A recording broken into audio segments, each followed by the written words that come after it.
I'll let chance decide the fate of a cheating wife. Ah, the joys of sleep. That's what allowed me to handcuff my wife's hand to our custom handcrafted ashwood headboard. She didn't wake up right away. She cautiously opened her eyes and then cried out. Her scream woke her lover, Bob Simmons, who quickly discovered that his wrist was also handcuffed. Bob's scream was a little more manly as he fell off the bed, twisting his arm and cutting his wrist. He scrambled back onto the bed. The words he was about to say stuck in his throat. I'm guessing that upon waking up, your mistress's husband standing at the foot of the bed with a large caliber revolver pointed at you will do it. Did you guys sleep well? I asked. My God, Jerry! It's not what it looks like, sobbed my wife. Well, let's figure out what it looks like, I said.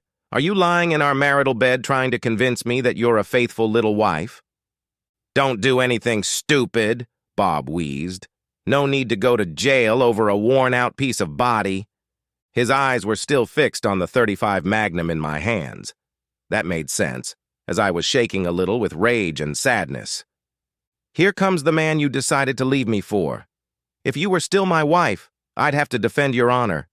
But since it doesn't look like it's going to matter anytime soon, I really don't care.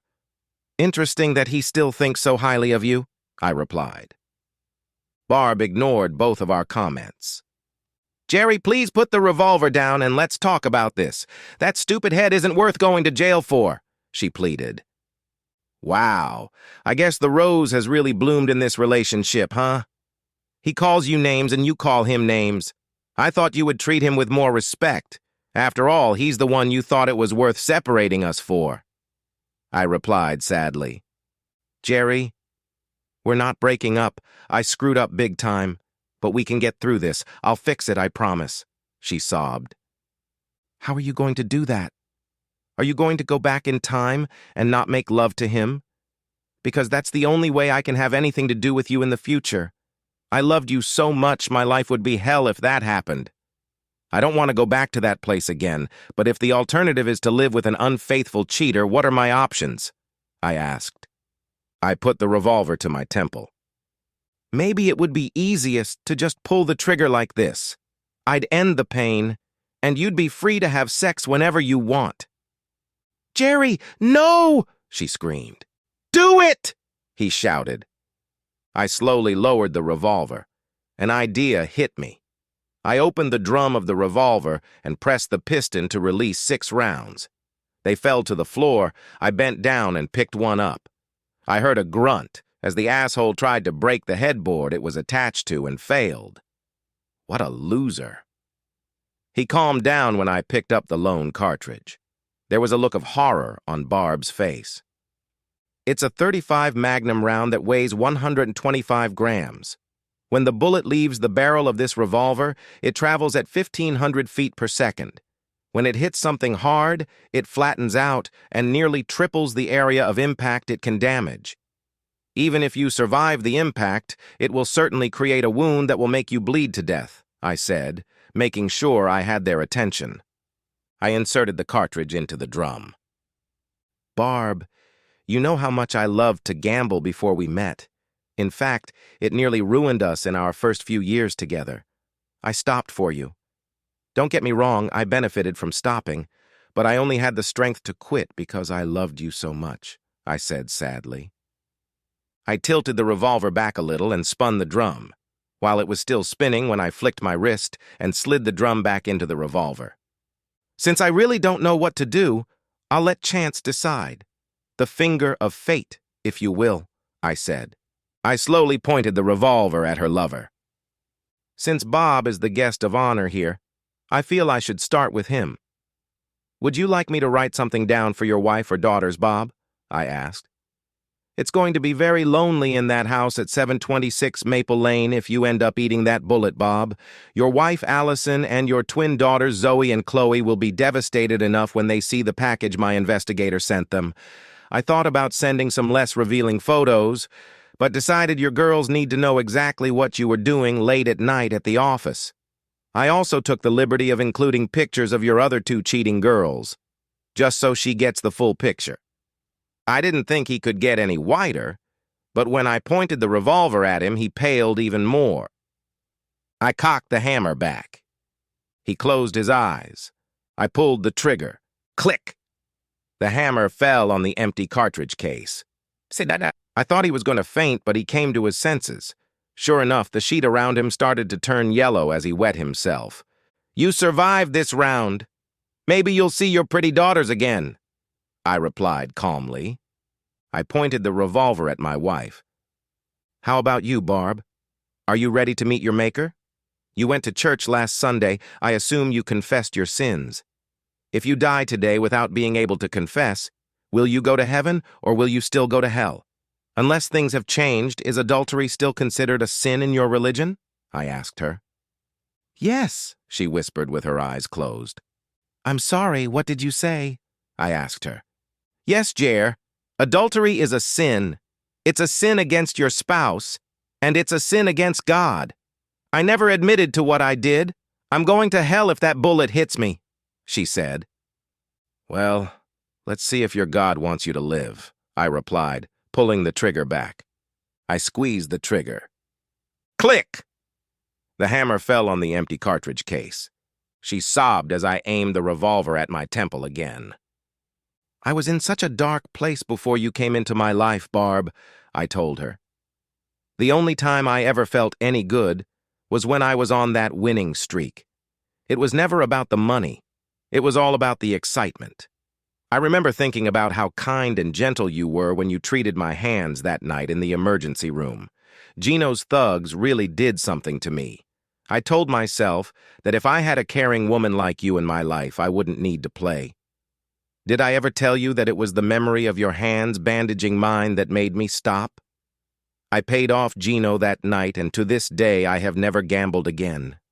I know that life without you will be hell. You're my rock. If that bullet hits me, my suffering will end. You won't be able to hurt me anymore."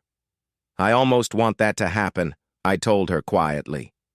She sobbed as I pulled the trigger of the revolver again. Click! The hammer fell on the empty cartridge case. My wife screamed. "What's going on?" Bob cursed. I pointed the revolver at my lover. "Since this may well be your last moments on Earth, Bob, please tell me why you go after married women. I really don't understand it. Your wife is attractive and your daughters seem charming." "Why?" I asked. "Please, boy, don't kill me," he begged. I shrugged and pulled the trigger back with my thumb. He suddenly burst into tears. "It's all about the chase, finding what turns them on and then playing them off. Your wife was a little displeased with you. In any married life, even a very good one, there are rough edges and mutual grievances. All I had to do was emphasize a little how helpful she was, and she flirted with me.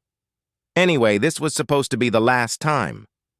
Once I make love to another man's wife in her husband's bed, the game is over, and I win," he sobbed. This guy looked like he was in some kind of trouble. He looked pretty pathetic lying on the dirty sheets. I should have taken a picture, but I didn't want any compromising evidence. I heard him groan, trying to break the headboard of the bed again. I looked into his eyes. I pulled the trigger. Click!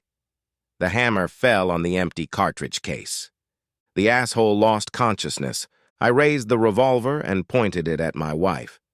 "Well, it's either you or me. I'm a little sad my lover dodged a bullet. I love you, Barb. I almost hope it's not you. Things would be a lot cleaner if I came home, found you two in bed, and then couldn't take it and killed myself. You'd be alive. I wouldn't have to deal with the murder. All that pain would be gone, and you'd be free to make love to whoever you wanted," I told her sadly. She tried to remain calm. At this point, we were both hanging by a thread. "Jerry, please stop this. You've made your point." Bob passed out from fear, sitting in his own urine. "You win. Put the gun down and we can convince Bob not to press charges. You didn't do anything that can't be undone. I want to stay with you, but if you put the gun down, I promise to sign any divorce decree you present to me. If I can convince you to leave me, I'll spend every day atoning for my sins. Please don't do this, Jer," she begged. "Barb, I don't think I'm Jerry anymore. When I found out what you were doing, I was so angry. And then I found out you did it in my bed. Well, something inside me died. I think right now, I'm the finger of fate. Let's see if it's your time, shall we? I pulled the hammer back with my thumb. I pulled the trigger. Click! The hammer fell on the empty cartridge case. Barb began to roar as I pointed the revolver at my head. It looked like fate had decided. I love you, Barb. I'm sorry it's come to this. I hope you find happiness, I said, slowly pulling the trigger. Jerry, please don't, she screamed, trying to break the headboard she was handcuffed to. I'll leave or I'll stay and you can beat me senseless. Please don't do this. Oh, God, help, help, she screamed. It's better this way, Barb. I love you, I said sadly. I closed my eyes. I pulled the trigger. Click! The hammer fell on the empty cartridge case. I should probably explain. You can see that as a player, I'm pretty good with my fingers. Gino mangled my left hand, but my right hand was still pretty good. Card tricks, shuffling chips, and coin flips all develop your dexterity. So getting a cartridge out of a revolver's drum isn't that hard, especially when your audience is focused on the barrel. Tilting the revolver backwards to turn the cylinder gave me enough cover to remove the cartridge from the revolver and put it in the palm of my hand. After that, it was all a game. Why? Because I wanted them to feel fear and pain. But I wasn't prepared for the ordeal for these assholes. Back to our story. I laughed so hard when I saw the look on my wife's face. What, cheater, did you really think I was going to jail because of you two? Ha! I managed to choke out, trying to catch my breath. Still laughing, I bent down and picked up all 6 rounds of ammo from the floor. I loaded the revolver for real this time. There was no point in taking any chances. I tossed the key to the handcuffs to my wife. She was sobbing and seemed to be panting slightly. Jerk Bob was coming to his senses. Barb was still sobbing and made no move to pick up the key. I noticed that Bob was focused on the key but was looking at me, contemplating what he should do. Take the key, asshole. Get your clothes and get out of here, I told him. Think of it as a lesson learned, Bob. Right now you're allowed to live. But if I hear anything from the cops about today, I'll kill you and your family in the most painful way possible. If you keep your mouth shut, it will save not only you but your wife and kids as well. I told him in my most serious tone. Would I really do that? No. But I hope Bob thought I was being serious. Otherwise, I could have gone to jail for more than a few years. When all was said and done, Bob never said a word about what happened. Barb was devastated, but signed the divorce papers without any complaints. It helped that it was a pretty fair deal in terms of money. The only thing I asked for was my grandmother's wedding ring and that she get her maiden name back. She moved to Grand Rapids and sends me birthday wishes on Facebook. It doesn't look like she's dating, but I don't look at her social media page. I wasn't kidding when I said I loved her. I still get furious sometimes about what she did to me. But I've moved on. There are more good days than bad, and there are already a few women I'm friends with benefits. Bob is divorced, and the last thing I know about him is that he's living in a bad one-bedroom apartment, paying spousal and child support that has nearly broken him. I sent him one instant message before he blocked me. I texted him that if he wanted to end it, he could borrow my revolver. The end. Subscribe to my channel. Thank you.